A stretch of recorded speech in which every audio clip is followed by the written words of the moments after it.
দর্শক, ঢাকা বিশ্ববিদ্যালয়ে ভাসমান কিছু থাকবে না, এটা মেনে নেওয়া হবে না, এরকম বিষয়ে যারা প্রচার প্রপাগান্ডা চালাচ্ছেন তাদের উদ্দেশ্য পরিষ্কার। তারা আসলে ঢাকা বিশ্ববিদ্যালয়কে বিশ্ববিদ্যালয় হিসাবে চায় না। তারা ঢাকা বিশ্ববিদ্যালয়কে মনে করে যে এটা হচ্ছে একটা দলের অফিস। হ্যাঁ, সেরকমই মনে হচ্ছে।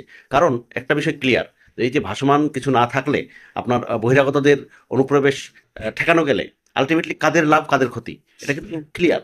আমরা যদি ছাত্রদল সহ প্রগতিশীল অন্যান্য দলগুলোর কথা বলি, তারা কিন্তু ক্যাম্পাসে রাজনীতি করে বহিরাগতদের দিয়েই, এটা কিন্তু পরিষ্কার। তো তাদের সেই পথটা বন্ধ হয়ে যাবে। একই সাথে ভাসমান এই যে যারা আছে তাদের মাধ্যমে বড় ধরনের একটা বিজনেস হয়, যে বিজনেসটা সরাসরি ডিল করে কতিপয় নামধারী ছাত্র নেতা। তো তাদের বিজনেসটা বন্ধ হয়ে যাবে টোটালি। এবং আমরা যদি অবৈধ মাদক এবং মাদক সিন্ডিকেট রয়েছে এটাও কিন্তু আমরা জানি। তো সেই জায়গায় সব পথ বন্ধ হয়ে যাবে। আহ, এই ব্যবসা বন্ধ হয়ে যাওয়ার ফলে, বহিরাগতরা ক্যাম্পাসে না ঢোকার ফলে আলটিমেটলি প্রগতিশীল যে ছাত্র সংগঠনগুলো রয়েছে তারা বেকায়দায় পড়বে।